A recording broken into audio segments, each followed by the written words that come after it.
Bonjour à tous, bienvenue au webinaire de présentation des résultats et réalisations du projet Agoragri, les médias sociaux pour la transition agroécologique que j'ai eu le plaisir de coordonner. Donc pour interagir avec nous lors de cette heure que nous allons passer ensemble, vous avez deux modalités. Donc la première, c'est la modalité discussion. Donc, on vous invite dans cette partie-là à nous faire remonter des informations, éventuellement si vous avez des soucis techniques ou autres demandes. Et par contre, pour vos questions, donc il y a la partie Q&R, donc questions et réponses. Donc voilà, vos questions par rapport au contenu, au projet, c'est plutôt dans cette partie-là. Comme ça, on va pouvoir y répondre en deuxième partie de cette première heure. Donc, et ben dans ce cas-là, merci Céline. La discussion est désactivée. Bon, bah, dans ce cas, vous passez tout par questions et réponses. On va gérer comme ça. Donc, par rapport à l'organisation de ce webinaire, ce qu'on vous propose, c'est de prendre une première heure qui est donc tous ensemble. Donc, on va avoir une première partie où on va vous faire des présentations sur le projet et puis ses résultats, ses réalisations. Gardez une partie de cette première heure pour répondre à vos questions. Donc, c'est pour ça que vraiment, n'hésitez pas tout au long des présentations à poser vos questions dans la partie QR pour qu'on puisse les relayer en deuxième partie de cette première heure. Et ensuite, on vous proposera de vous répartir dans deux webinaires parallèles. Donc, on vous redonnera les liens pour des cibles ou des profils un peu plus spécifiques, avec l'idée de garder la deuxième demi-heure pour vraiment approfondir et rentrer vraiment plus dans l'aspect opérationnel et dans les réalisations que nous vous proposons. Donc, je vais tout de suite démarrer la présentation du projet. Donc, c'est bien, le temps que je partage mon écran, il y a tout le monde qui va pouvoir se connecter. Ça me permet également d'en profiter pour remercier les intervenants qui vont m'aider à présenter ce projet et qui ont été notamment les animateurs des axes du projet. Alors, est-ce que vous voyez mon écran ?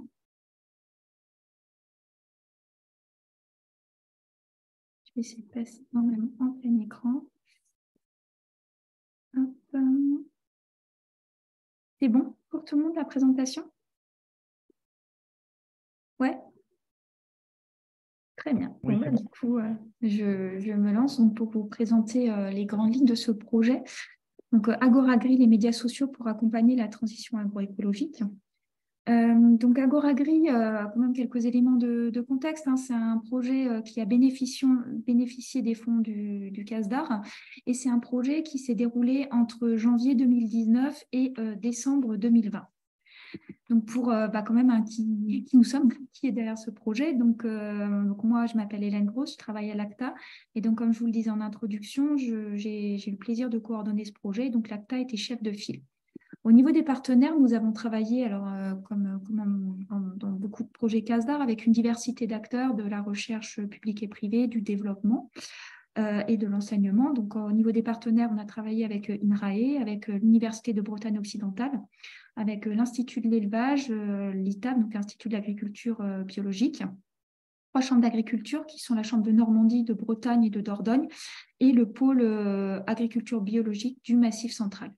Et nous avons bénéficié de l'aide de 2 prestataires qui sont le GRAB et la Maison familiale rurale Sèvres Europe. Donc, je remercie bien entendu tous les partenaires et les prestataires qui se sont impliqués dans ce projet. Alors, avant de vous présenter ce qu'est Agoragri, nos objectifs et les questions, déjà quand même pour partir sur de bonnes bases, déjà vous préciser ce que n'est pas Agoragri. Donc déjà, Agoragri, ce n'est pas un nouveau média social agroécologique. On n'est pas là pour créer un nouvel outil, une nouvelle plateforme. Ce n'était pas du tout l'objet du projet. La deuxième chose à préciser, c'est que Agoragri n'avait pas pour objectif ou comme objet de faire la promotion des médias sociaux. On a adopté une posture en se disant que ces outils avaient des bénéfices potentiels pour accompagner la transition agroécologique. Par contre, il y a aussi des freins, des limites, ou en tout cas des contextes d'usage et des utilisateurs dans lesquels il y a aussi des limites. Donc, notre propos était bien d'essayer de peser les atouts et les contraintes et pas de se faire la promotion absolue des médias sociaux numériques. Et enfin, voilà, AgoraGreen n'est pas un projet pour mettre en avant ou pour vous inciter à utiliser un média social plutôt qu'un autre. Alors certes, on va pendant tout le projet citer des noms de médias sociaux, soit parce que dans les cas d'études qu'on a étudiés ou dans les entretiens, c'est ces plateformes-là qui sont ressorties, soit parce que leurs concepteurs ont travaillé avec nous dans le cadre de certains ateliers. Mais notre propos n'est pas de faire de la publicité pour l'un ou l'autre des médias sociaux. Ceci étant dit, qu'est-ce que AgoraGreen? Alors déjà, pour revenir à l'origine du projet, en fait, AgoraGreen est parti d'un constat qu'il y avait deux tendances majeures qu'on pouvait observer et qui, selon nous, allaient révolutionner l'écosystème de la R&D agricole et l'agriculture en général. C'était d'une part l'agroécologie et d'autre part le numérique en agriculture, avec de nombreuses études qui montrent qu'il est de plus en plus utilisé. Alors, au niveau du numérique, dès le départ, on ne s'est pas intéressé à l'agriculture de précision, par exemple, aux capteurs, aux data, etc. On a vraiment mis la focale sur un outil numérique qui nous semblait le plus adapté, ou en tout cas avoir le plus de potentiel pour supporter l'agroécologie, c'est les médias sociaux numériques. Alors, je vais préciser un petit peu les termes, ou en tout cas la manière dont nous, dans le projet, nous nous sommes saisis de ces deux termes que sont agroécologie et médias sociaux numériques. Alors, dans un premier temps, agroécologie. Alors, en fait, vous voyez, alors j'ai une diapo blanche, mais dans le titre, j'ai coloré la notion de transition agroécologique. Parce que ce qui nous intéressait dans l'agroécologie, ce n'était pas forcément l'agroécologie de manière très générale, mais c'était bien cette notion de transition. Et qu'en fait, on allait explorer ou voir comment les médias sociaux numériques pouvaient appuyer une démarche de changement, de transition. Très vite aussi, on a abandonné l'idée, ou en tout cas, ce n'était pas notre objet, d'essayer de définir l'agroécologie, ou en tout cas de définir une liste finie de modèles que nous considérions comme agroécologiques. Ce qui nous a très vite intéressé dans le projet, la manière dont on s'est saisi de cette question, c'était plutôt d'essayer de capter ou de formaliser les attributs ou les spécificités d'une transition agroécologique.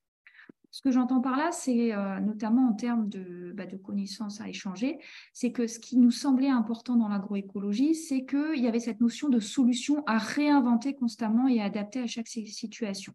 Constamment, les agriculteurs et les conseillers sont amenés finalement à découvrir des solutions et surtout à les adapter, à les réinventer à chaque situation. L'autre point qui nous semblait très important, c'est que l'agroécologie, parce qu'elle nécessite justement un peu cette notion d'essai-erreur, ça note ou ça demande une évolution dans la posture et les rôles des acteurs. L'agriculteur devient producteur de connaissances, le conseiller devient accompagnateur de la transition et plus forcément personne qui détient la vérité. Donc, il y a derrière un chamboulement des acteurs qu'on va retrouver dans les notions de communauté en ligne également.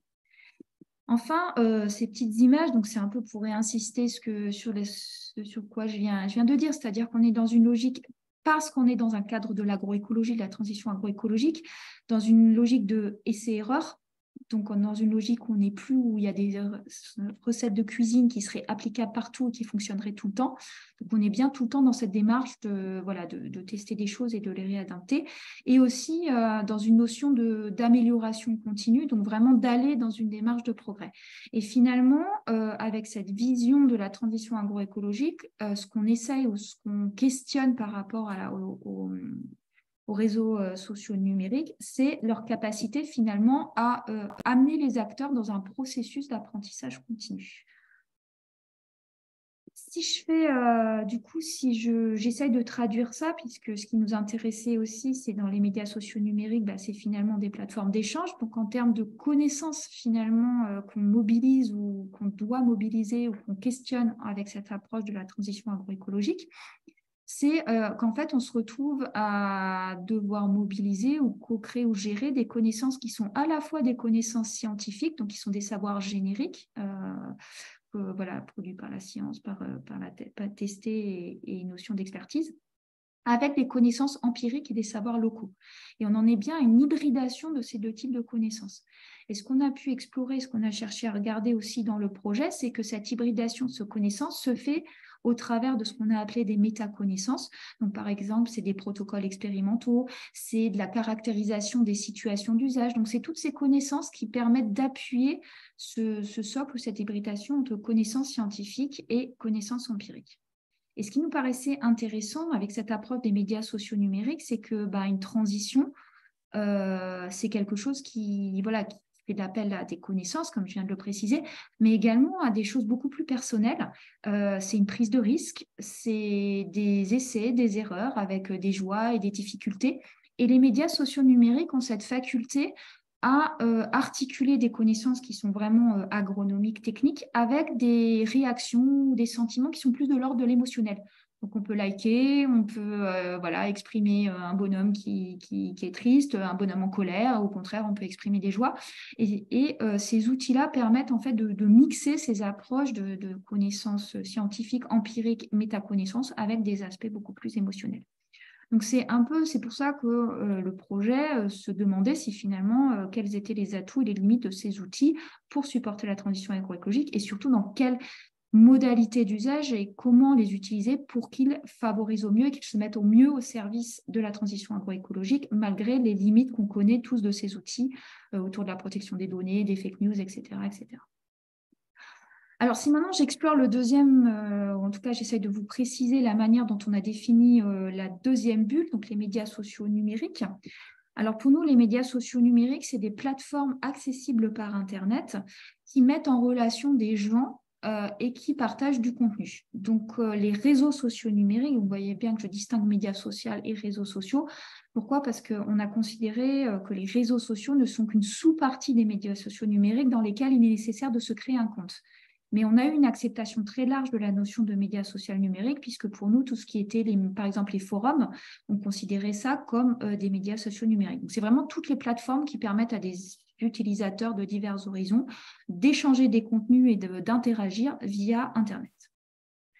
Alors, on s'est intéressé plus spécifiquement en fait, à deux types de médias sociaux numériques. D'une part, des médias sociaux qu'on a appelés généralistes. Donc, en fait, c'est par exemple tout ce qui est Facebook, WhatsApp, Twitter, etc. Donc, des médias sociaux qui existent par ailleurs, qui sont utilisés par ailleurs, mais donc nous, dans Agoragri, on a regardé comment ils pouvaient et s'ils étaient utilisables pour des fins de transition agroécologique. Et on a un autre type de médias sociaux numériques qui sont vraiment, eux, qui sont développés spécifiquement pour le domaine agricole, donc qui n'existent pas par ailleurs. Et notamment, je vous ai mis quelques logos de partenaires, de ces concepteurs, ce qu'on a appelé des concepteurs qui ont travaillé avec nous et qu'au passage, je remercie. Donc, NEAI Triple Performance ou encore la plateforme OK Éleveur, Amiculteur, Lansfal, GECO, etc. Alors, ce qui nous intéressait en fait aussi, et c'est pour ça qu'on se disait que les médias sociaux numériques pouvaient être des bons outils pour appréhender ou en tout cas accompagner la transition agroécologique, c'est que en fait, derrière tout ça, il y a une histoire de gens et de collectifs. C'est-à-dire qu'au niveau de la transition agroécologique, on a de plus en plus de reconnaissance de l'importance des groupes et des échanges entre pairs pour accompagner cette transition agroécologique. Donc, pour ça, je vous renvoie vers, par exemple, les GI2E, donc groupe d'intérêt économique et environnemental, ou encore les groupes Ecophyto 30 000 ou Ecophytoferme. Enfin, voilà, on voit vraiment une institutionnalisation, une reconnaissance de la force des groupes. Donc là, on parle des groupes qui se connaissent dans la vraie vie, mais en gros, on a vraiment cette reconnaissance du collectif. Et puis d'un autre côté, les médias sociaux numériques, c'est quand même le rôle premier, c'est de mettre en relation des gens et donc de faire communauté et donc de réunir des gens. Donc la troisième, je dirais, dimension ou modalité que j'aimerais bien vous définir, c'est cette notion de communauté. Donc pour nous, une communauté, c'est un groupe de personnes dispersées géographiquement et qui se rencontrent et communiquent en ligne. Alors, si on essaye de caractériser un petit peu plus ces groupes de personnes, donc c'est des groupes qui ont quand même des interactions sociales fréquentes, donc les médias sociaux. Alors après, la notion de fréquente peut être discutée, mais on a quand même des gens qui communiquent régulièrement. C'est pas juste un échange une fois tous les 3 ans. On a une forme d'engagement des membres, donc les gens s'engagent en fait dans les discussions et dans les échanges qu'ils partagent en ligne. Il y a un intérêt commun, donc ça c'est aussi une question qui nous a beaucoup occupés. Finalement, dans une communauté de personnes qui se rencontrent en ligne, qu'est-ce qui fait commun? Qu'est-ce qui les réunit et qu'est-ce qui les différencie? Et là, on touche aussi des visions de l'agroécologie, finalement, qu'est-ce qui fait commun? Un sentiment d'appartenance qui est aussi précieux avec ce côté de valeur émotionnelle. On appartient à un groupe, on appartient à une communauté, c'est ça qui fait aussi sa puissance et sa valeur. Et enfin, tout ce petit monde est régi par des valeurs, des normes communes et les règles de conduite. Et en fait, du coup, j'en arrive à finalement cette diapo-là qui montre en fait, quand on a la manière dont on a appréhendé et regardé les médias sociaux numériques dans Agoragri, c'est bien, quand on parle de médias sociaux, on ne s'est pas limité à ce qu'on a appelé l'infrastructure technique, donc ce n'est pas un projet informatique, mais on a bien essayé de regarder comment ces infrastructures techniques permettaient à des communautés ou à des membres d'une communauté à partager des contenus avec notamment ces contenus et la spécificité qu'ils ont par rapport à l'agroécologie. Donc, c'est des contenus à la fois empiriques et génériques, c'est des contenus avec des métaconnaissances, que les communautés partagent des contenus techniques, mais aussi des émotions. Et donc, c'est finalement cette mise en musique de ces trois dimensions qu'on a essayé d'appréhender et d'explorer dans Agoragri. Alors, si je rentre quand même un petit peu dans les objectifs du projet, donc l'idée de ce webinaire, ce n'est pas de vous décrire complètement tout le projet, mais bien d'aller assez vite sur les résultats, les livrables, mais néanmoins, pour que vous compreniez et que vous ayez bien en tête les objectifs qui ont guidé notre travail. Donc, on avait tout d'abord une première bulle qui était de comprendre. En effet, si les études sur l'usage du numérique par les agriculteurs commencent à en avoir de plus en plus, finalement, quand on s'est posé la question de l'usage actuel des agriculteurs et des agricultures des médias sociaux numériques, et encore plus dans une perspective d'agroécologie, finalement, on s'est rendu compte qu'on en savait assez peu. Et donc, on a vraiment eu un besoin de comprendre quels étaient les usages actuels, quels étaient les freins et les atouts que ces agriculteurs et agricultrices y voyaient, et finalement, quels étaient leurs besoins éventuels par rapport à ce type d'outils.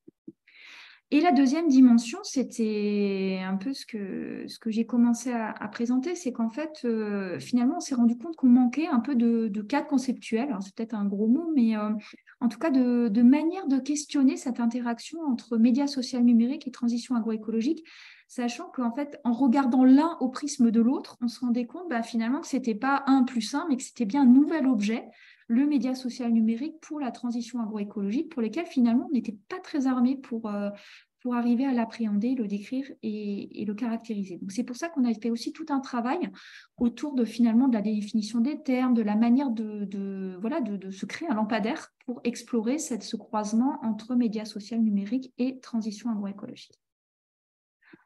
Ensuite, on est quand même sur un projet qui a été financé par le CASDAR, c'est un projet de recherche et développement, donc on avait quand même une volonté, une vocation de produire des choses assez pratico-pratiques, et c'est ce qu'on espère vous montrer aujourd'hui. Et donc, pour ça, en fait, on a ciblé ce qu'on a appelé des situations d'usage et auxquelles on a plus spécifiquement ciblé une cible. Donc, la première situation d'usage, on s'est mis vraiment dans la peau et dans la perspective d'un agriculteur ou d'une agricultrice qui se questionne sur l'usage des médias sociaux numériques pour accompagner sa transition agroécologique au niveau individuel. Alors, avec les questions derrière, que peuvent apporter les médias sociaux pour ma transition agroécologique? Et puis surtout, il y a quand même beaucoup de freins, comme je vous l'ai dit, les fake news qu'il y a derrière, le sentiment, parfois la violence en ligne, quid de mes données, enfin, il y a quand même beaucoup de questions. Et du coup, comment est-ce qu'on peut lever éventuellement ces freins ou pas, ou en tout cas d'alerter les utilisateurs sur ces freins pour accompagner la transition agroécologique au niveau d'une exploitation? La deuxième situation qu'en fait on n'avait pas forcément prévue initialement dans le projet, mais que vraiment finalement nous est apparu comme une situation où l'usage des médias sociaux numériques est beaucoup répandu, c'est en fait le cas des groupes d'agriculteurs qui se connaissent dans la vraie vie. Donc tout à l'heure je vous ai cité les GI2E par exemple, ou les groupes écophytopiques ou les écophyto 30 000. Qui en fait utilisent des médias sociaux numériques en complémentarité et en interaction et en suivi de leurs rencontres dans la vraie vie. Et donc là, on a plutôt ciblé les animateurs de ces groupes d'agriculteurs qui utilisent les médias sociaux numériques en plus de leurs rencontres présentielles. Donc c'est souvent des conseillers agricoles. Et donc avec les questions derrière, comment aider ces conseillers à choisir un média social adapté à leur groupe? comment animer et maintenir la dynamique de leur communauté, donc là en l'occurrence de leur groupe d'agriculteurs, et surtout aussi une question qui s'est beaucoup posée aussi, c'est comment est-ce qu'on capitalise et on valorise toute la richesse des contenus qui sont échangés sur les plateformes. Et enfin, la troisième situation, donc là, on était vraiment beaucoup plus spécifique par rapport ce que je vous ai évoqué tout à l'heure, les concepteurs de médias sociaux numériques, ou plutôt d'offres d'accompagnement de la transition agroécologique autour d'un média social numérique. Notamment les plateformes créées spécifiquement pour ça. Et donc là, on a fait tout un travail avec eux sur un peu essayer d'établir des règles ou en tout cas d'avoir des apprentissages sur comment concevoir et pérenniser vraiment une offre d'accompagnement de la transition agroécologique autour d'un média social numérique. Donc voilà les trois situations sur lesquelles on s'est concentré dans le projet, avec à chaque fois les trois cibles un peu prioritaires sur lesquelles on a essayé d'apporter des solutions ou des choses et des supports et des réalisations très concrètes. Et enfin, on avait un troisième axe qui était exploré. Donc là, on s'est un peu détaché du présent, du maintenant et de la réalité, en essayant d'imaginer finalement quel pourrait être le média social agroécologique de demain, quel pourrait être cet objet. Et donc là, on a travaillé autour d'ateliers de conception innovante, donc avec en réalisation, en résultat du projet, un apport méthodologique sur un peu une méthode pour mettre en place ces ateliers. Et puis, on a testé nous-mêmes, on a fait nous-mêmes un atelier et donc quelques premières idées ou quelques premières pistes de réflexion de ce que pourrait être le média social agroécologique de demain. Et enfin, on a aussi fait un travail autour, en cherchant à s'inspirer d'autres domaines, puisqu'il y a d'autres domaines dans lesquels l'usage de ces outils est peut-être plus répandu ou depuis plus longtemps. Et donc, essayer de regarder un petit peu, finalement, qu'est-ce qui se fait, est-ce qu'on peut tirer des enseignements. Et notamment, on a travaillé autour du domaine de la médecine préventive. Pourquoi? Parce que c'était un domaine assez proche aussi du vivant et finalement, on retrouve avec des médecins qui peuvent être associés à des conseillers, des malades. On avait un écosystème sur lequel on pouvait faire des similitudes et qu'on a essayé d'explorer un petit peu ce qui se passait de ce point de vue-là. Alors, au niveau des réalisations, enfin plutôt des actions qu'on a menées dans le projet, donc à nouveau, ce n'est pas l'objet forcément du webinaire d'aujourd'hui puisqu'on voudrait vous montrer vraiment les réalisations, mais quand même pour vous montrer je dirais un peu la méthodologie et surtout que c'est un projet qui était quand même très social, au sens où on n'a pas fait des expérimentations, mais qu'est-ce qu'on a fait? Donc, on a fait une enquête en ligne auprès des agriculteurs et des agricultrices pour mieux connaître leurs usages et leurs besoins. Et on a complété cette enquête par des entretiens auprès d'une quinzaine d'agriculteurs et d'agricultrices. On a fait des études de cas, donc notamment une exploration un peu plus fine grâce au cadre conceptuel consacré de groupes qui utilisent les médias sociaux en complément du présentiel.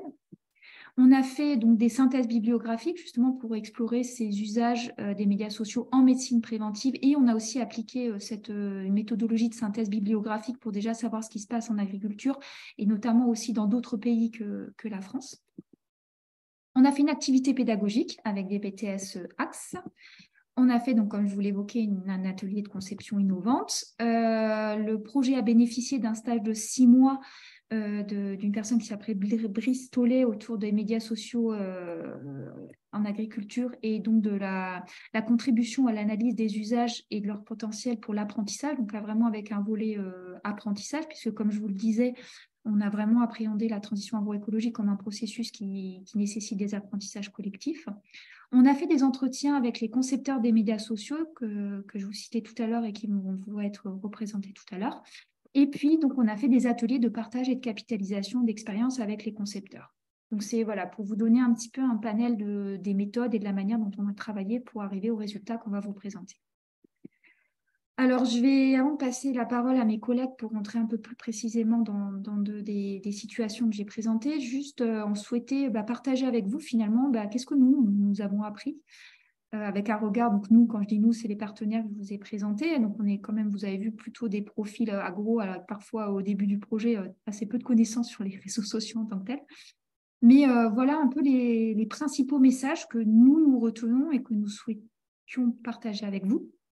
Donc, tout d'abord, c'est que la transition agroécologique, donc c'est un processus qui est très spécifique à chaque exploitation, voire même à chaque exploitant, mais pour lequel on a identifié des étapes en fait itératives. Donc, on a identifié 5 étapes en s'appuyant notamment sur le travail de thèse de Céline Aslimi qui avait été encadré par Marianne qui est ici présente. Donc, une première étape de déclencher, qu'est-ce qui donne envie de changer, qu'est-ce qui donne envie de s'enclencher, enfin d'engager une transition. Ça peut être quelque chose de positif, hein, une curiosité, une envie voilà, de tester des choses, ou quelque chose de négatif, on s'est pris le mur et il faut qu'on change. Ensuite, une fois que le processus est engagé, la notion de enquêter, c'est-à-dire, par exemple, quand on rencontre un problème, alors ça peut être un problème très spécifique ou ça peut être vraiment un changement de système, finalement, d'essayer de comprendre qu'est-ce qui se passe, quel est le problème, de le définir, de le caractériser. Ensuite, la phase d'exploration, donc on a une phase où on cherche les différentes solutions possibles. Ensuite, la phase de test. Donc, une fois que j'ai un peu cherché tout ce qui pouvait se faire, j'essaye de tester chez moi. Et puis, une fois que j'ai testé et que j'ai trouvé des solutions qui pourraient me convenir, la phase de consolidation. Et ensuite, on peut repartir sur une phase de déclenchement pour toujours continuer donc, à apprendre et à s'améliorer. Et ce qui nous intéresse par rapport à notre sujet, c'est qu'on a constaté qu'en fait, les usages et les apports des médias sociaux numériques diffèrent selon les étapes. Donc, on ne va pas, en termes du coup, si je me place d'un point de vue plutôt d'offreur de services, on ne va pas proposer la même chose et les médias sociaux numériques ne vont pas apporter la même chose selon les différentes étapes et selon les différentes personnes. Et ça, donc, on l'a en fait formalisé à travers d'une infographie que vous pouvez retrouver, qui est une des réalisations du projet, où finalement, on a repris les différentes étapes. Et puis, pour chacune des étapes, on a illustré à partir de verbatim qu'on a obtenu à travers des agriculteurs et des agricultrices enquêtés sur ce que peuvent apporter les médias sociaux à différentes étapes de la transition agroécologique.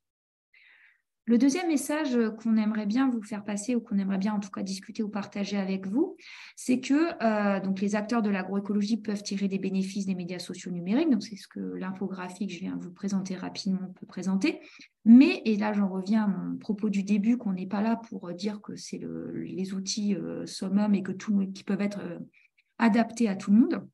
C'est qu'il faut quand même un certain accompagnement dans la prise en main de ces outils et que ces outils, ils suscitent des craintes, avérées ou non, ou plus ou moins qu'on peut essayer de contourner, ou en tout cas sur lesquels on peut apporter des éléments complémentaires pour les utilisateurs.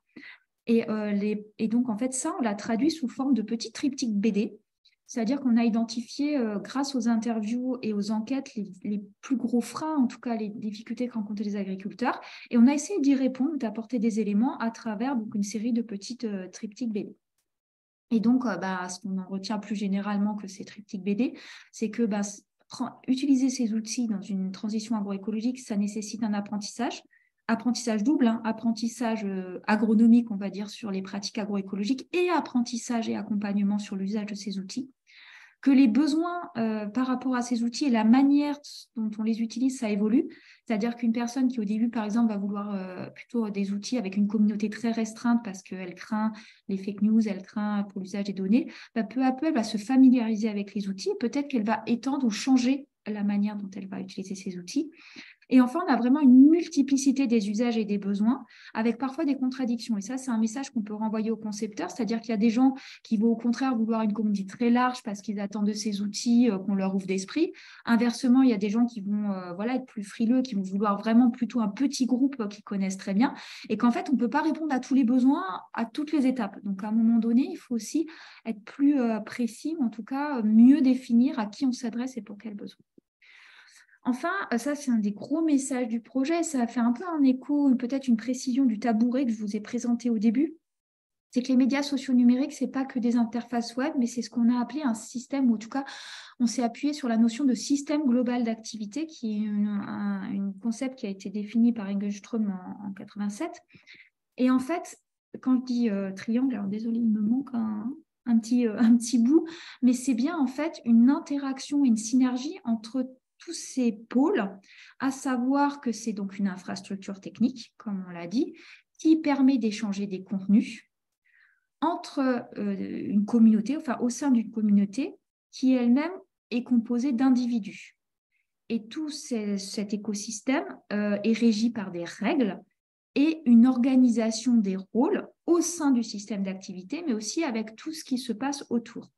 Et ces éléments-là sont mis à disposition ou sont mis en musique au regard d'un motif, d'un objet, et ce motif et objet sous-entend une vision des effets par rapport à la transition agroécologique. Donc, c'est vraiment l'interaction de tous ces pôles qu'il faut regarder et qui, nous, a été très éclairant, puisque finalement, tous les usages et tous les cas qu'on a pu regarder, on les a regardés au travers de ce triangle et des interactions entre tous ces différents pôles. Donc voilà, ça c'est aussi une des réalisations du projet. Du coup, c'est en fait une infographie, ou en tout cas une représentation de ce cadre qui nous a vraiment guidés dans la manière dont on a regardé cet objet qui sont l'interaction entre médias sociaux numériques et agroécologie. Et ça nous renvoie aussi du coup à un autre message qu'on renvoie plutôt aux concepteurs d'offres, mais aussi aux animateurs et animatrices qui vont utiliser ces outils-là avec leur groupe. C'est qu'en fait, il ne s'agit pas juste de regarder l'outil technique, mais il faut bien s'intéresser à l'ensemble des dimensions. Donc, je redis, l'outil technique, le contenu échangé, les communautés, les individus au sein des communautés, les règles qui permettent à tout ce monde de fonctionner et la répartition des rôles, mais aussi et surtout la finalité, quel est l'objet, le motif et qu'est-ce qu'on attend en termes de changement par rapport à la transition agroécologique. Et c'est bien tout ça qu'il faut regarder et tout ça, de la manière dont tout ça interagit, qu'il faut prendre en compte. Et du coup, on espère renvoyer, ou en tout cas, on alerte les concepteurs sur une forme de responsabilité, puisque finalement, un de nos résultats, c'est qu'il ne s'agit pas juste de fournir aux utilisateurs une interface informatique qui marche super bien avec des super fonctionnalités, si derrière on ne s'est pas mis en position, ou en tout cas en réflexion de co-construire avec la communauté qu'on cible tout le système d'activité, en fait, on passe un petit peu à côté de quelque chose. Et c'est pour ça que pour nous, et la manière dont on l'a prise, c'est pas seulement concevoir un média social numérique, mais c'est bien concevoir une offre de services autour de l'accompagnement de la transition agroécologique autour d'un média social numérique. Donc, voilà un peu pour les principaux messages et ce webinaire est aussi l'occasion pour nous de lancer notre site puisque le principal livrable du projet, en fait, c'est un site internet. Donc, vous voyez l'adresse ici, dans lequel vous allez retrouver en fait toutes nos réalisations. Donc, les réalisations, on a des vidéos témoignages, on a les BD, on a les infographies, on a des synthèses plus complètes des ateliers. On a des boîtes de jeux, des animations d'ateliers. Enfin, tout ça va vous être présenté de manière un peu plus précise. Mais en tout cas, tout se trouve sur ce site, donc agoragri.acta.asso.fr. Et en fait, le site, vous allez retrouver en fait l'organisation que je vous ai présentée. Donc, c'est-à-dire que vous avez une partie qui s'appelle Tout sur le projet, qui vous présente un peu le cadre conceptuel et les notions que je vous ai présentées. Et ensuite, on retrouve les 3 situations qu'on a appelées les axes: accompagner la transition agroécologique, qui s'adresse plutôt aux agriculteurs et aux conseillers qui les accompagnent. L'axe 2, qui est vraiment accompagner un groupe qui se connaît dans la vraie vie, donc avec plutôt comme cible les animateurs de groupe. Et ensuite, l'axe 3, qui est concevoir cette offre de service, qui est vraiment plutôt à destination des concepteurs. Donc moi, je vais me taire pour l'instant, puisque je vais laisser la parole aux animateurs qui ont, pendant le projet, vraiment plus œuvré sur les 2 axes, qui sont l'axe donc accompagner un groupe par Stéphanie et Denis, et puis l'axe concevoir une offre de service par Laetitia et Guillaume. Donc, je vais tout de suite passer la parole à Denis. Et je profite, avant de me taire, pour vous rappeler qu'il n'hésitez vraiment pas à poser vos questions sur le projet ou tout ce qui peut vous être présenté dans la partie Q&R, puisqu'on se gardera quand même un petit temps, donc ensuite en deuxième partie de séminaire et de webinaire, pour répondre à toutes vos questions. Denis, est-ce que je peux te laisser du coup prendre la parole? Oui. Bonjour à tous, je vais partager mon écran pour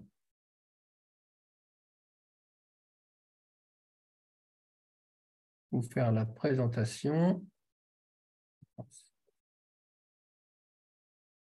Voilà, j'espère que ça fonctionne.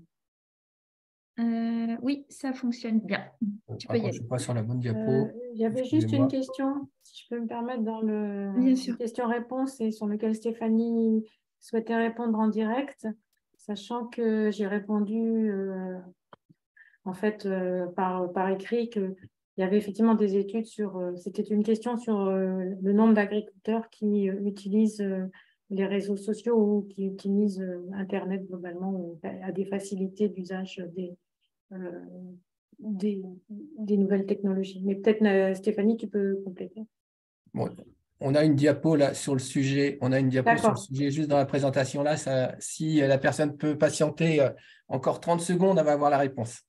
Et puis en plus, Oui, je c'était vous une fausse propose de manip de ma laisser, part. voilà, de laisser dérouler les 3 présentations parce que potentiellement, on va apporter des éléments de réponse et puis on peut prendre les questions qui pourraient être encore approfondies lors des ateliers tout à l'heure.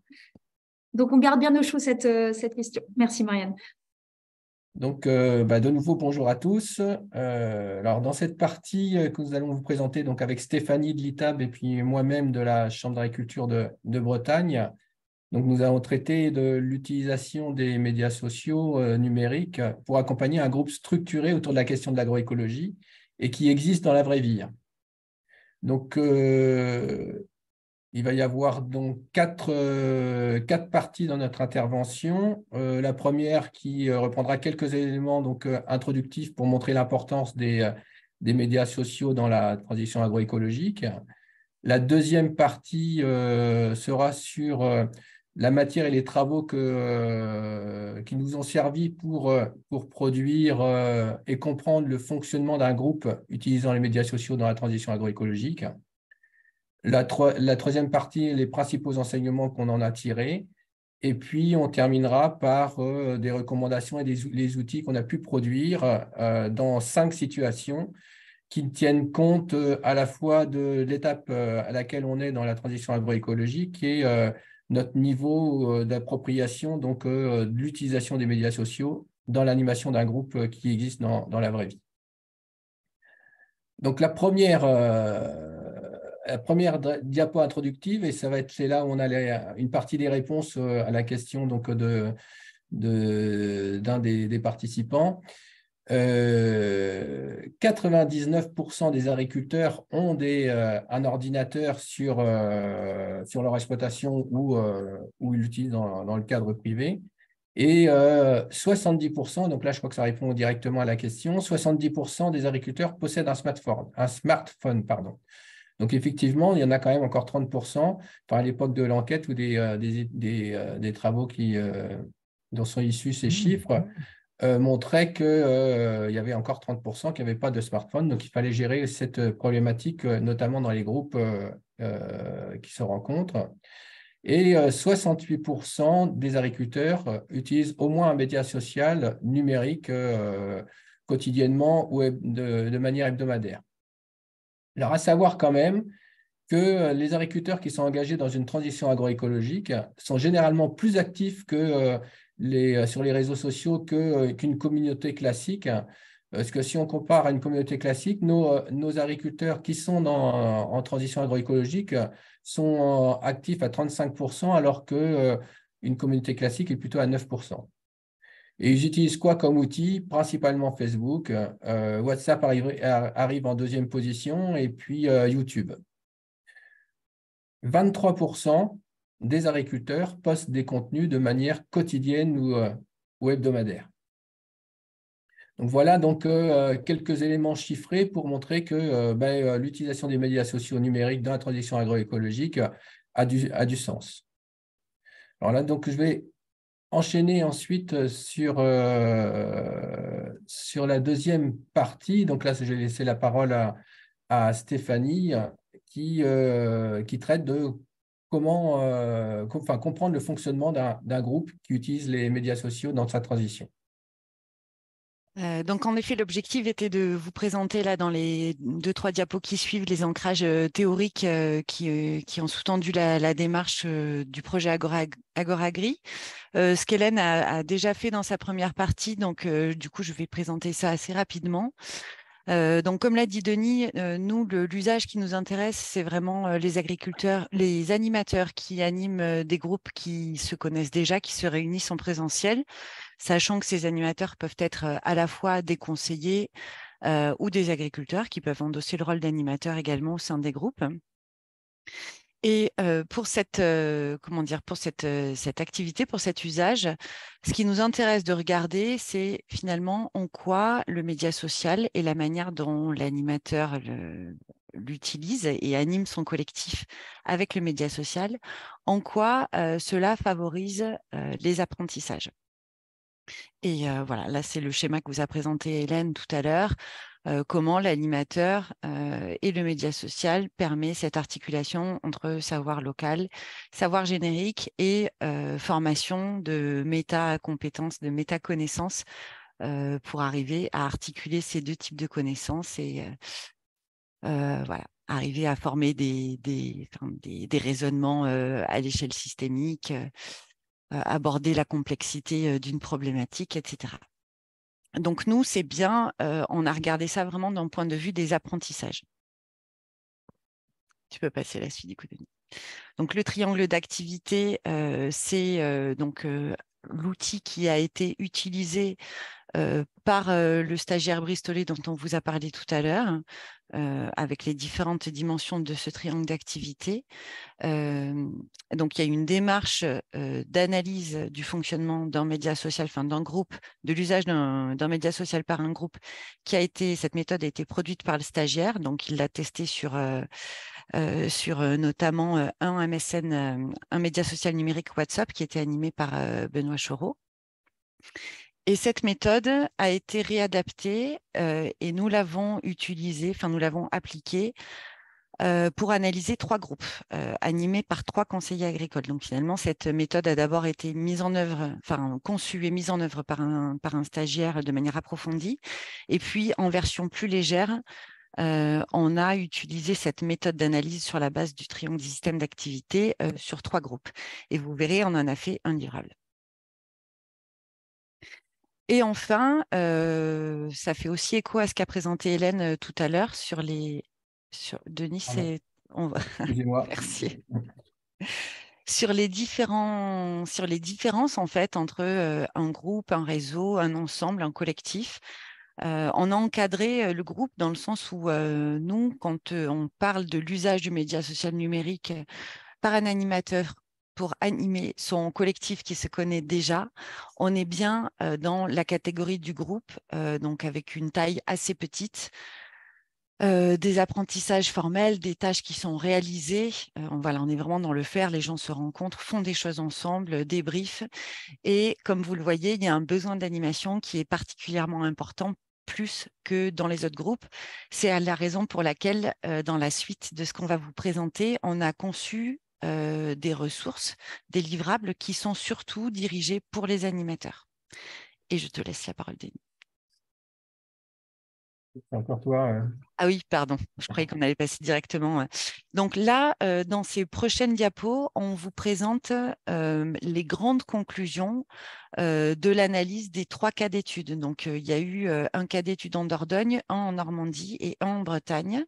Et on a fait une analyse transversale de ces cas d'études. Donc, c'est partiel dans le sens où on ne peut pas faire des généralités sur l'usage des médias sociaux dans les collectifs, mais c'est basé sur une étude assez approfondie de ce qui se passe dans ces 3 groupes.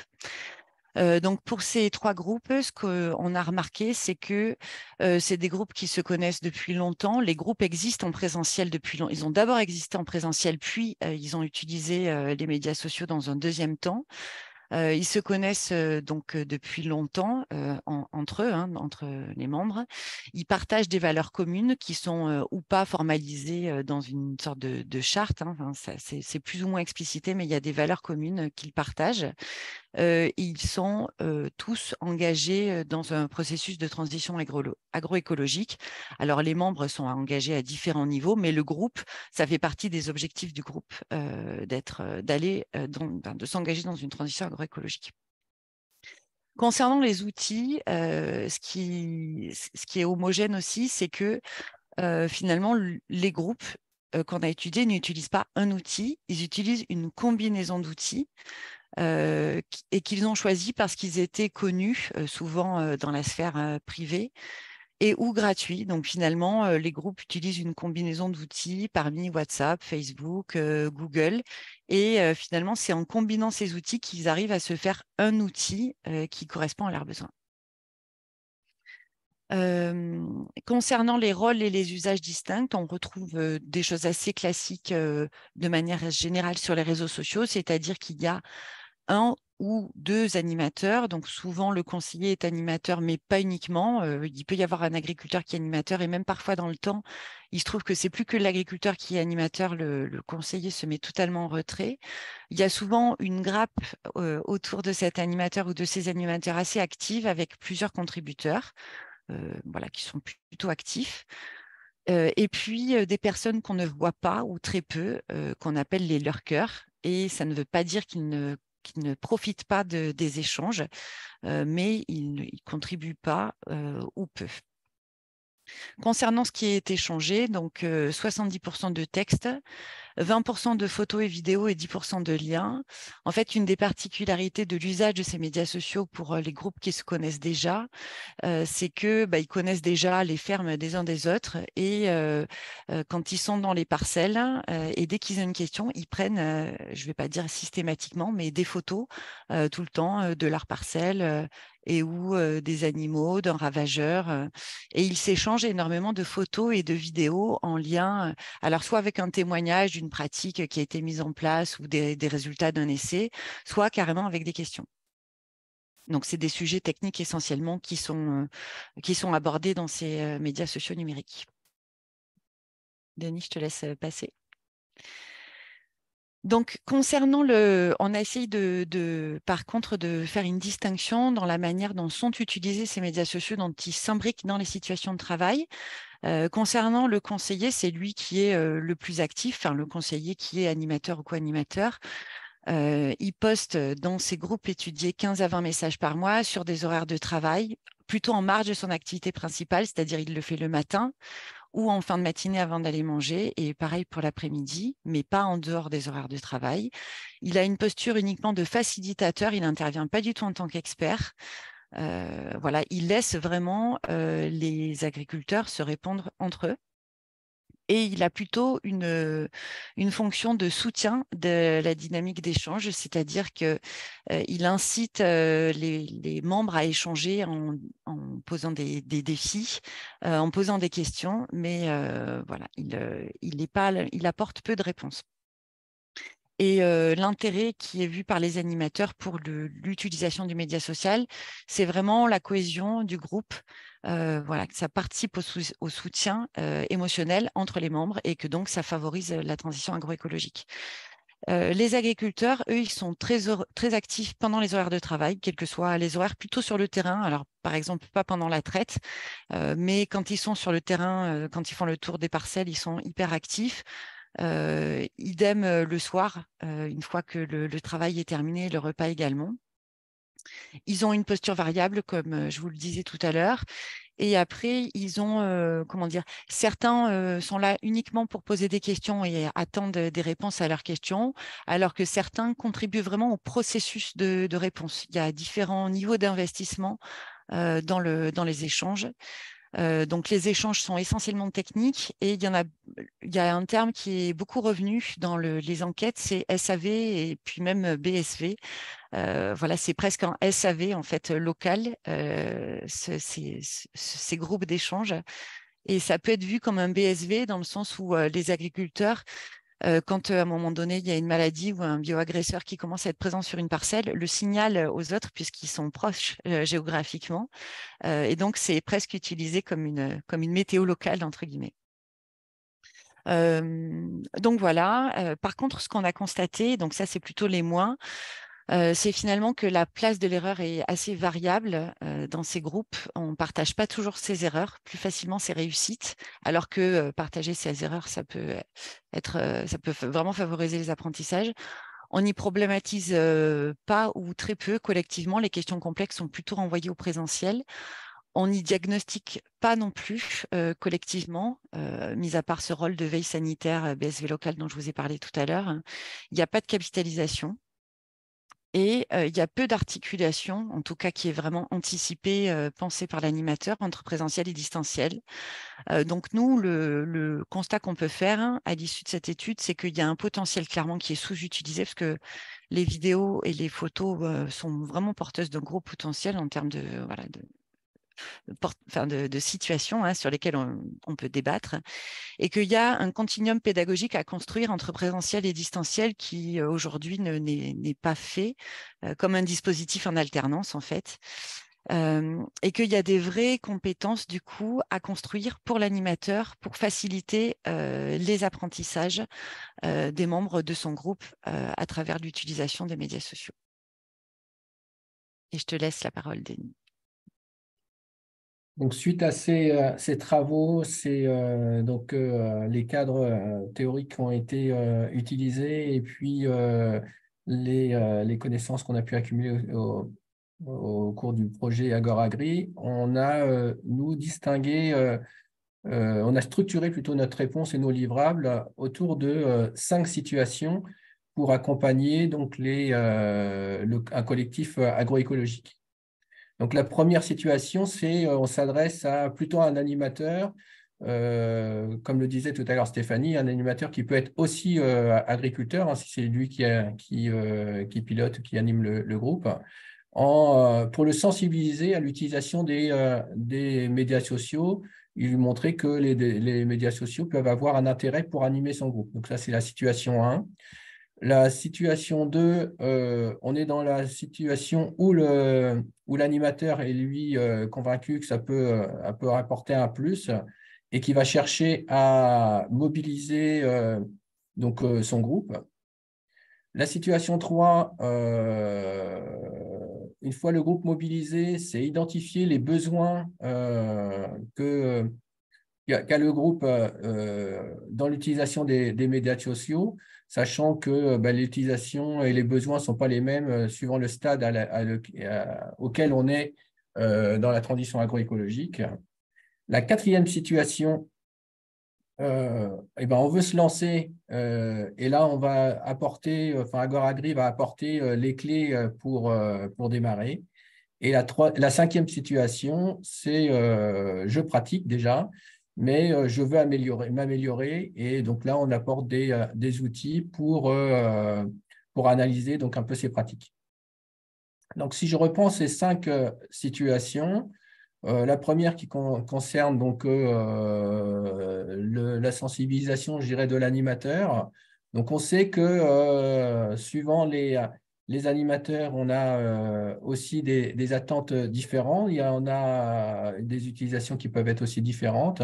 Mais le média social apporte des atouts, mais il y a également des freins. Et donc, on va apporter dans nos livrables, on va apporter différents outils. Donc, des outils du type vidéo pour montrer comment des pratiquants ont pu utiliser et sont satisfaits avec de l'utilisation du média social, mais qui ne cachent pas non plus les difficultés et les limites. On utilisera, et vous avez vu déjà dans la première partie, des outils tels que des planches de bande dessinée sur les freins à l'utilisation des médias sociaux. On a également des infographies ou des choses plus développées comme des notes de synthèse. Concernant les situations 2 et 3 qui cherchent à motiver le groupe pour utiliser les médias sociaux et identifier les besoins, ces deux situations-là s'appuient sur des supports identiques de types de supports qui se ressemblent. On a construit des séquences d'animation du groupe avec tous les outils qui sont nécessaires. Donc, on a un scénario, on a une fiche méthodologique, on a des supports d'animation du type diaporama, mais également des outils. Donc, des outils qui peuvent être des témoignages d'agriculteurs qui sont déjà dans l'utilisation des médias sociaux numériques, ou une boîte de jeux qui permet d'animer donc une séquence avec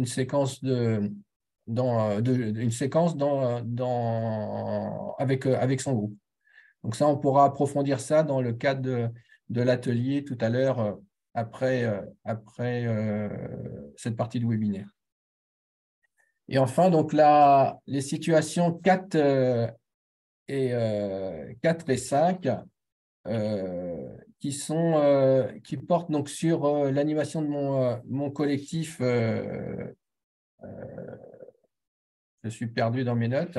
L'animation donc du collectif avec les clés pour démarrer. Donc, on a une fiche repère qui permet donc de démarrer avec son groupe et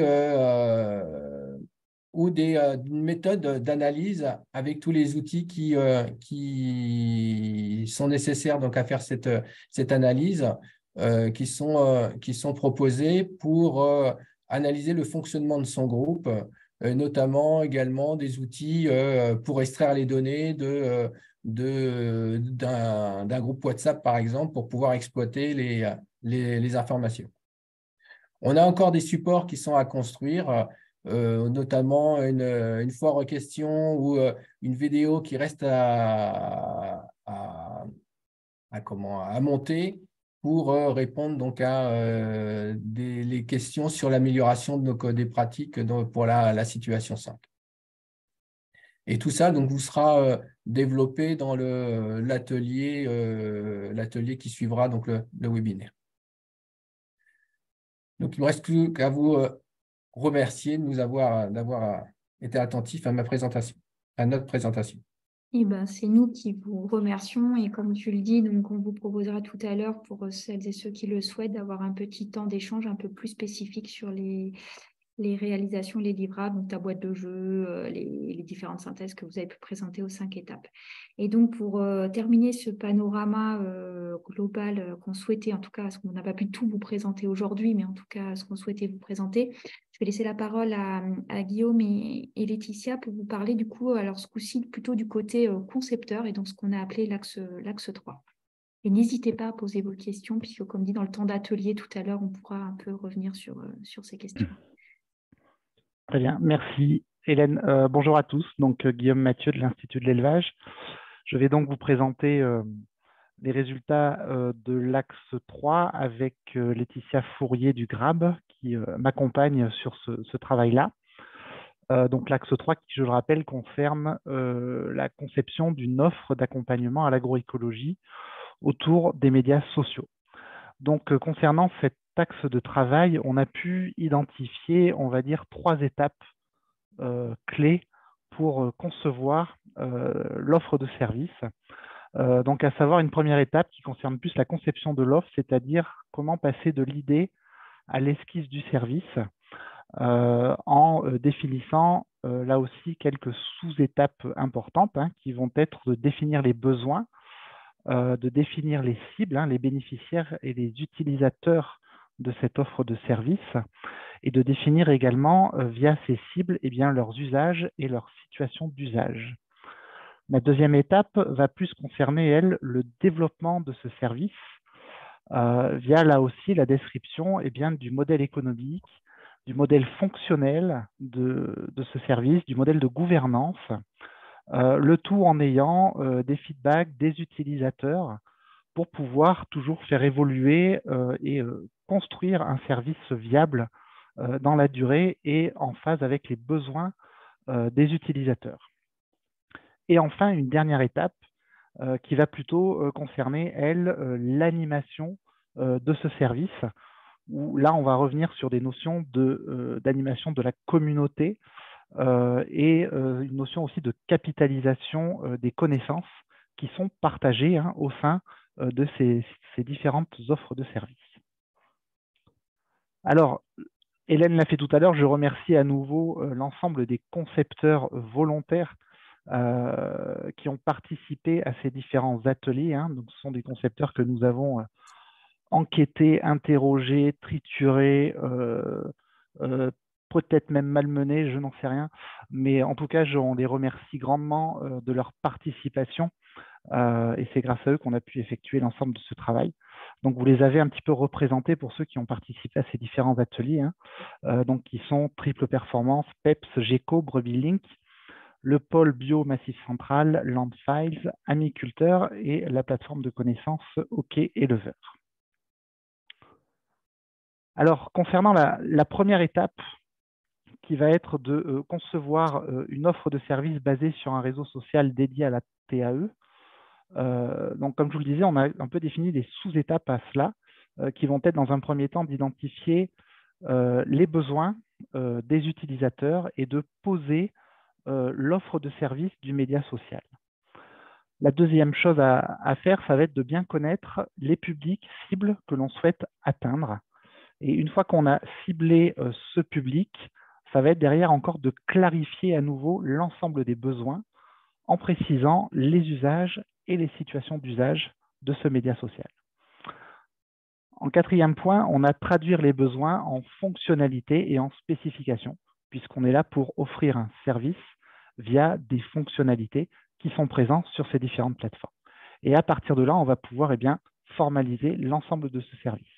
Alors, on l'a déjà dit précédemment, quand on crée un média social, un support, ce n'est pas que du technique, hein, mais on est bien là sur un raisonnement systémique, hein, et donc une approche globale de ce média social-là via le prisme de ce fameux triangle d'Angstrom, qui est vraiment un outil très important de notre projet et qui permet vraiment de poser et de bien définir les bases de notre offre de service si on est un concepteur.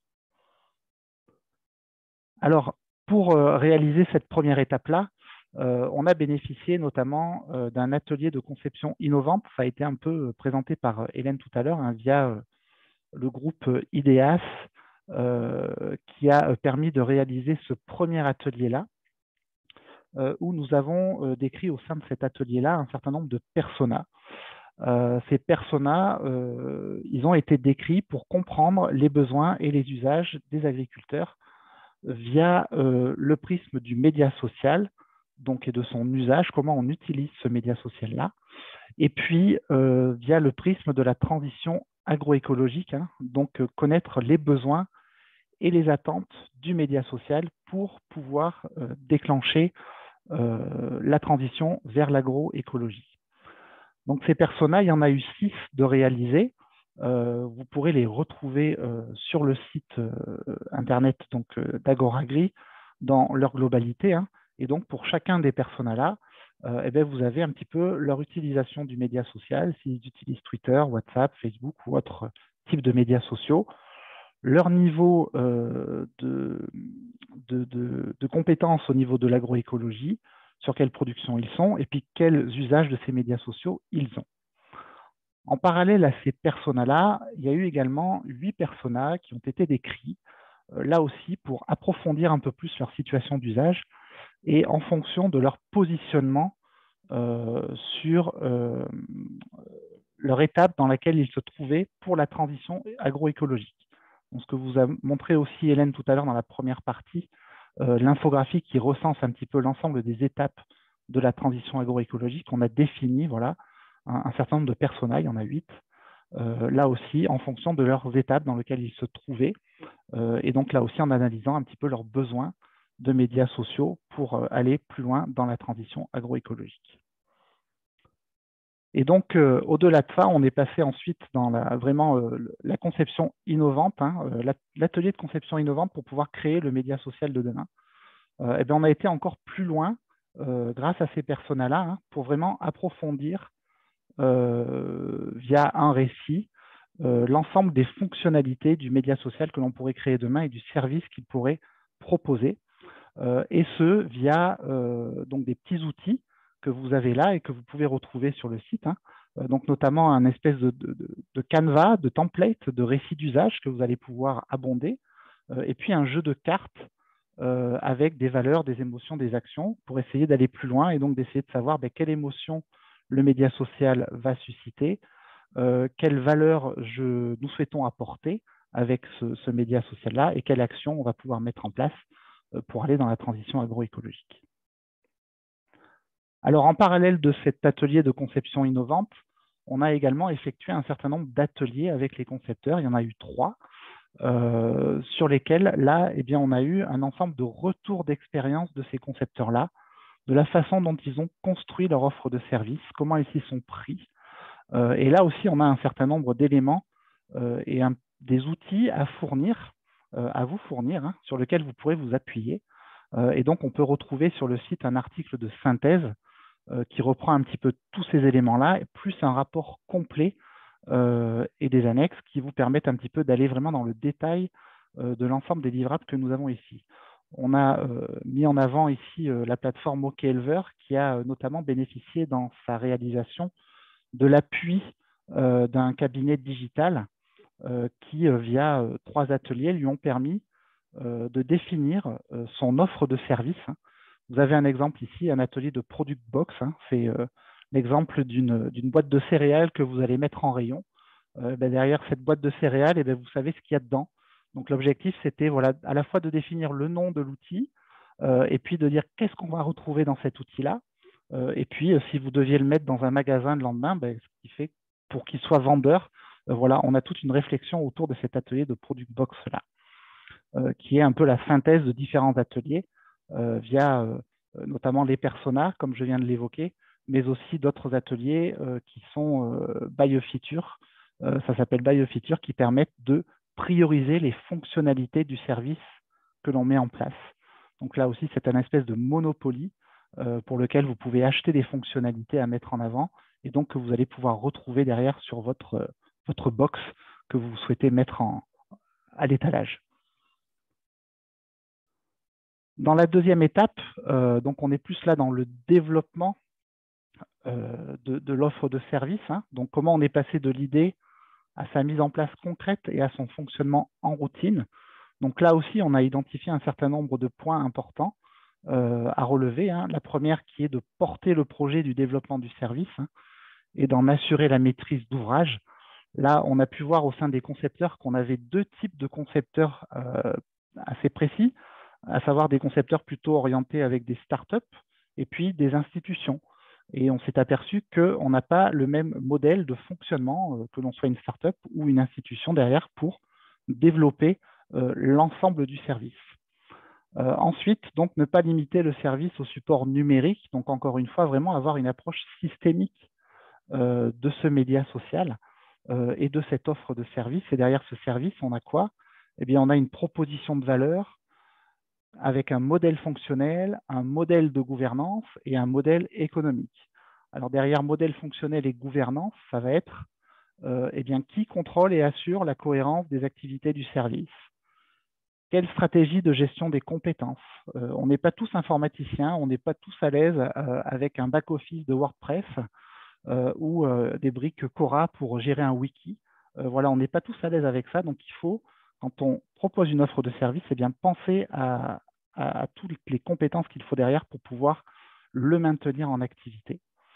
Et ensuite, il y a la composition et répartition des rôles au sein de la communauté. Là, c'est pareil, ça a été évoqué aussi dans l'axe 2. C'est voilà, quel est le rôle de l'animateur? Et ça, je laisserai Laetitia l'évoquer dans la dernière partie, puisqu'elle va plus appuyer cet élément-là. Ensuite, quel modèle économique? Alors, hashtag pérennité, là aussi, il ne faut pas penser juste le financement d'investissement de l'offre de service, mais il faut ensuite réfléchir à sa maintenance. Voilà, pour pouvoir maintenir cette offre de service dans la durée et dans le temps, ce sont des choses auxquelles il faut penser en amont de la conception de cette offre de service-là. 5e étape, on va dire que c'est tester et adapter le service avec les utilisateurs. Donc là, hashtag feedback, c'est bel et bien d'avoir un petit peu des focus group réguliers avec les utilisateurs de notre média social pour, pareil, pouvoir le maintenir, le faire durer, le faire évoluer en fonction des besoins de ces utilisateurs-là.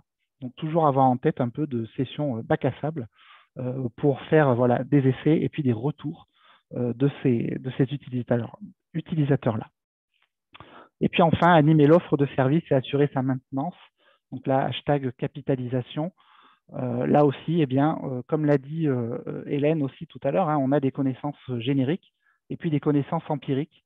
Et bien, c'est ces connaissances empiriques qu'il faut essayer de capitaliser aussi, parce qu'il y en a beaucoup en local et qu'il faut essayer bien d'accumuler, de structurer, de stocker et puis de valoriser derrière pour pouvoir au mieux la diffuser.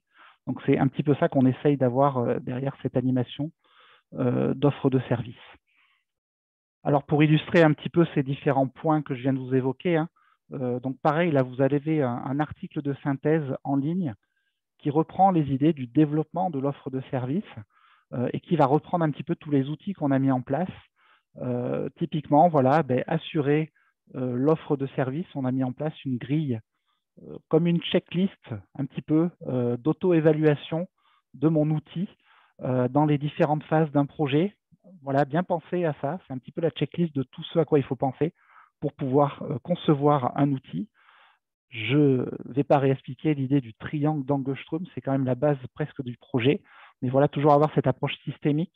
Vous allez pouvoir retrouver cet outil-là avec comment dire, des consignes pour pouvoir le remplir au mieux. Pareil, un outil de récit temporel, comme je vous disais, pour pouvoir maintenir l'outil, le média dans la durée. Il faut un modèle économique, un modèle fonctionnel, des valeurs et puis un modèle de gouvernance. Eh bien, voilà, on a symbolisé sous forme d'ancrage pour dire, voilà, s'il n'y a plus de modèle économique, les ancrages ne tournent plus, donc il faut y penser. Donc, c'est essayer un petit peu de définir tout ça autour du média social pour pouvoir le maintenir dans la durée. Et puis, je vais passer la parole à Laetitia, du coup, qui va présenter cette dernière partie sur l'animation de la communauté et la capitalisation des connaissances. Voilà, donc le dernier point important qui nous semblait important à réfléchir et à documenter, c'est la question de l'animation du service et l'animation des communautés. Et on a distingué en gros deux manières d'animer. Et en tout cas, on s'est dit que ce n'était pas la même chose d'animer une communauté pour faire vivre les échanges en ligne et animer une communauté pour capitaliser des connaissances. Donc, pour faire vivre les échanges en ligne, juste pour illustrer, donc bien sûr, on l'a dit, le rôle de l'animateur, c'est essentiel, il va stimuler, il peut aussi modérer, voilà. Mais au-delà de ça, par rapport à notre préoccupation de transition agroécologique, on a montré que finalement, donc, il y avait différentes étapes dans la transition agroécologique et au sein d'une communauté, on a des individus qui sont dans toutes les étapes. Et donc, l'animateur, il doit être vigilant pour pouvoir apporter des éléments qui nourrissent tout le monde, hein, quelle que soit l'étape dans laquelle on est dans la transition agroécologique. Et donc, je mettais comme exemple là le petit verbatim issu des travaux de thèse de Céline Aslimi qui sont un travail complémentaire à ce qui a été fait aussi dans Agoragri. Et donc, parmi ces enquêtes, Célina, on lui a dit, elle a montré que 90% des agriculteurs pensaient que le rôle principal du réseau social, donc là, il s'agissait d'un groupe WhatsApp à l'échelle d'une coopérative, c'était de découvrir des pratiques innovantes. Mais ça répond aux besoins que ça ne répond pas à découvrir des pratiques innovantes, à l'intégralité des besoins des agriculteurs en transition agroécologique. Et donc, faire vivre des échanges en ligne, c'est insuffler, orienter les échanges pour que, on puisse nourrir l'ensemble des besoins des agriculteurs au sein d'une communauté, au sein de la communauté. Donc ça, c'était donc le premier point. Et donc, animer un média social pour capitaliser des connaissances, ça nécessite de se poser la question de qu'est-ce qu'on veut vraiment capitaliser, qu'est-ce que ça veut dire. Donc, nous, on a identifié finalement 3 types de médias sociaux. Donc, déjà, en termes de vocabulaire, donc capitaliser, ça induit les notions d'accumuler de la connaissance et éventuellement de la structurer, de l'organiser. Ce qui est un peu différent de formaliser des connaissances, ça veut dire plutôt là, on va essayer de choisir des types de contenus, faciliter la transposition et l'adaptation des connaissances pour pouvoir qu'elles soient remobilisables par chacun. Et donc, dans cette idée d'un service qui permet de capitaliser les connaissances, on a identifié 3 grands types de médias sociaux. Des médias sociaux pour valoriser des contenus existants. Ça peut être un premier objectif, mais ça peut être aussi un média social pour produire et partager des contenus nouveaux, quelque part, pour la transition agroécologique. Et puis, ça peut être aussi un média social qui va soutenir un processus collectif de construction des connaissances. Donc, tout ça pour vous dire que quand on parlait du premier point sur la conception, c'est important vraiment de bien creuser, bien d'affiner quelle est l'intention et quelle est la proposition de valeur qu'on va chercher à avoir à travers le service, pour après bien savoir où mettre l'énergie et comment animer finalement le service pour qu'il réponde vraiment à l'objectif qu'on se fixe. Voilà. Et donc, le rôle de l'animateur, il peut être pluriel et selon les cas, voilà, il va chercher à configurer un espace d'échange et à nourrir les échanges par de l'auto-questionnement, de la comparaison, voilà, pour que le média social fournisse ce type de service-là. Il peut stimuler l'animateur et proposer des échanges ou simplifier des interactions. Il va pouvoir créer des dynamiques ou recruter des gens au sein de la communauté ou des experts si c'est le besoin de la communauté. Il peut essayer de rendre une pratique innovante en la mettant en valeur. Ou donner un peu de perspective. Il va pouvoir chercher à réassurer des agriculteurs qui sont dans des doutes. Et puis, stocker ou formaliser, diffuser de la connaissance pour engager un processus de capitalisation si c'est une fonction qu'on va chercher à avoir à travers le service. Donc là encore, ce travail-là, cet axe-là, fait l'objet d'un article en ligne complet qui est complété. Guillaume, tu peux... la diapo suivante, par des éléments complémentaires et des travaux complémentaires aux travaux qu'on a conduits avec les concepteurs. Donc, je l'évoquais, donc la thèse de Célina Souni, donc on a mis en ligne un extrait de sa thèse, plus vous avez le lien vers la soutenance, sa soutenance.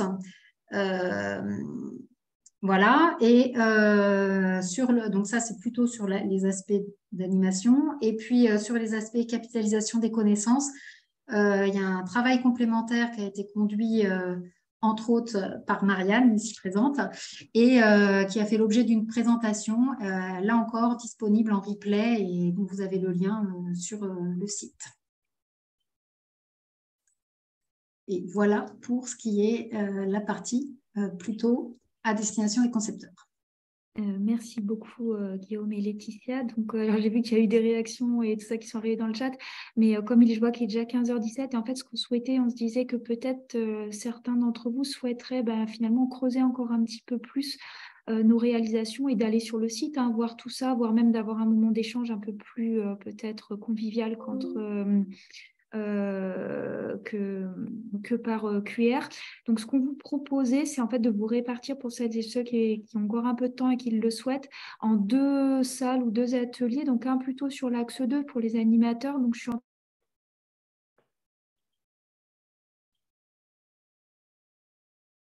Mon micro a été coupé, Hélène. Ah, pardon. Ouais. Je ne sais plus quand ça s'est arrêté, mais donc je disais, l'idée c'est donc de se répartir en 2 de celles et ceux qui le souhaitent et qui peuvent encore accorder quelques minutes pour vraiment aller voir concrètement sur le site et discuter avec les animateurs des axes.